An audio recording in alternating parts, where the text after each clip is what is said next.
हर पल जियो ड्रामा शिकंजा बन चुका है बहुत ही ज़्यादा इंटरेस्टिंग। उसमें हमें दिखाया जाएगा कि जो होती है फ़िज़ा वो सुबह बैठ के स्टडी कर रही होती है और रिदा जो होती है वो नाश्ता रेडी कर रही होती है। इतने में इसकी भाभी आती है और वो कहती है कि अभी तक नाश्ता रेडी ही नहीं हुआ है। इस पर रिदा जो होती है वो कहती है कि बस अभी नाश्ता बन जाएगा। इस पर वो कहती है कि जल्दी से नाश्ता जो है वो टेबल पर लगाओ। और फ़िज़ा कहाँ पे है? इस पर वो कहती है कि फ़िज़ा जो है वो बैठ के पढ़ रही है।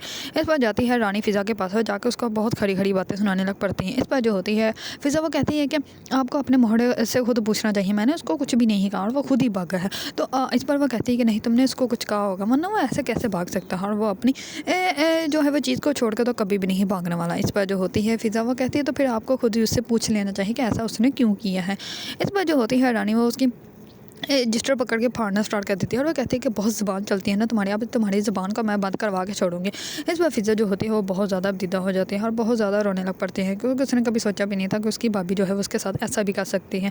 दूसरी तरफ जो होती है रानी जैसे ही नाश्ते के डिब्बे पे बैठती है तो वहाँ पे जाके वो फिर से उसकी साकिब की बहनों की बातें करना स्टार्ट हो जाती है और वह कहती है कि तुम्हारी बहनों की इतनी ज़्यादा टेंशन कि मुझे समझ ही नहीं आ रही मैं क्या करूँ, मेरा तो सांस रुकना स्टार्ट हो जाता है। मेरी मरहूमा सास जो है वो मुझे इतनी बड़ी जिम्मेदारी देकर चली गई हैं और मुझे अब समझ नहीं आती कि मैं इन लड़कियों को क्या करूँ। और अगर मैं इन लोगों को कुछ समझाने की बात करती हूँ तो ये आगे से मुझे क्वेश्चन करने स्टार्ट हो जाती हैं और मुझे ही बुरा भला कहती हैं, जबकि मैं तो इन लोगों को जो है वो अपनी बच्चों की तरह समझती हूँ। मेरे अपने बच्चे नहीं हैं तो क्या हुआ, मेरी नंदे तो मेरे बच्चों की तरह ही हैं। इस पर वो साकिब के सामने बहुत बड़ा ड्रामा करती है और साकिब जो होता है वो भी उसकी बातों में आ जाता है। वो जल्दी से जाता है उसके लिए जूस लेने और वो कहता है एकदम फ्रेश जूस पिए, उसके बाद हम लोग जो है वो डॉक्टर के पास चलेंगे। दूसरी तरफ ज़ारून जो होता है वो अपने वालिद को ड्रॉप करता है। उसके वालिद जो होते हैं वो कहते हैं कि तुम जो है वो टाइम निकाल कर रानी के घर चले जाना और जाकर जो है उसके गिफ्ट्स वगैरह उसको दे देना। इस पर जो होता है ज़ारून वो सीधा ही जाता है रानी के घर और रानी के घर जाके उसको जो है उसकी गिफ्ट्स वगैरह देता है और वो पूरे घर में जो है फ़िज़ा को देख रहा होता है, लेकिन फ़िज़ा जो होती है उसको कहीं भी नज़र नहीं आते। बार बार रिदा ही सब कुछ लेकर आ रही होती है और फ़िज़ा को जो है रानी कहती है कि तुम अगर ज़ारून के सामने आई तो तुम्हारा मैं बुरा हश्र कर दूँगा, फिर तुम लोगों को घर से भी निकाल दूँगी।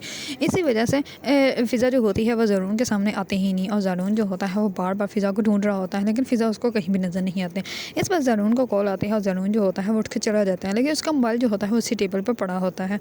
इस बार रानी जो होती है वो कहती है कि आके जो है वो सारी सफाई करो और मेरा बैग लाकर मुझे दो, क्योंकि उन्होंने डॉक्टर के पास जाना होता है तो इसी वजह से वो डॉक्टर की तरफ चले जाते हैं।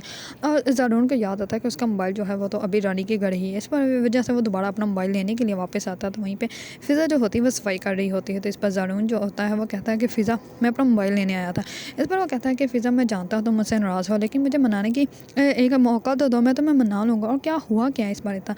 इस पर फ़िज़ा जो होती है वो कहती है कि आप यहाँ से चले जाओ, अगर किसी ने देख लिया तो बहुत बड़ी क़यामत आएगी, क्योंकि आप तो रानी भाभी के भाई हैं, आपका तो कोई कुछ भी नहीं करेगा, लेकिन हम लोगों पे जो है वो सब लोग बातें करेंगे और फिर हम लोगों को इस घर से भी निकाल दिया जाएगा। इस पर रिदा जो होती है वो कहती है कि भाई आपको नहीं पता हम पे कितनी बड़ी क़यामत टूटी है। इस पर जो होता है ज़ारून वो कहता है कि मुझे बताओ तो सही हुआ क्या है। इस पर जो होती है इतने में ही साकिब जो होता है वो भी आ जाता है, क्योंकि वो लोग फाइल घर भूल जाते हैं, इस वजह से वो लोग आ जाते हैं। और जैसे ही जो होती है रानी वो देखती है ज़ारून की गाड़ी तो वो भी जल्दी से अंदर जाती है और वो कहते हैं कि तुम यहाँ पे दोबारा। इस पर वो कहता है कि मेरा मोबाइल यहाँ पे रह गया था तो मैं अपना मोबाइल लेने के लिए आया हूँ। इस पर जो होती है रानी वो कहती है कि तुमने अपना मोबाइल ले लिया ना, बस ठीक है अब तुम जाओ। इस पर जो होता है ज़ारून वहाँ से चला जाता है और जो रानी होती है वो फ़िज़ा के ऊपर फिर से बातें करना स्टार्ट हो जाते हैं। इस पर फ़िज़ा जो होते हैं वो बोलना लग पड़ती है और वो कहती है साकिब है, आप कभी तो हमारी भी बात का यकीन कर लें, हम भी आपकी बहनें हैं, आपको सिर्फ इसकी बातों का ही यकीन क्यों आता है। इस पर वो कहती है कि ठीक है, अगर आपको हम लोग इतने झूठे लग रहे हैं तो करो ज़ारून को कॉल, ज़ारून को कॉल करके पूछो कि वो क्यों आया था यहाँ पे, उसको बुलाओ, यहाँ पे सबके सामने सब कुछ क्लियर हो जाएगा।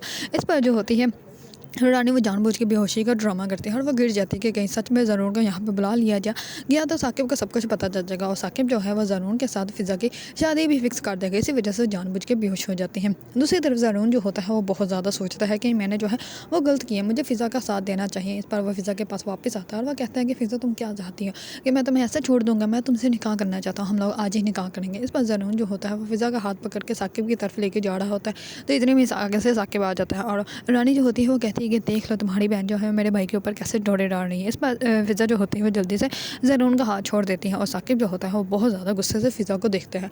अगर आप लोगों को ड्रामा शिकंजा पसंद है और इसके बारे में न्यू अपडेट जानना चाहते हैं तो मेरे चैनल को लाइक, कमेंट एंड सब्सक्राइब करना मत भूलिएगा।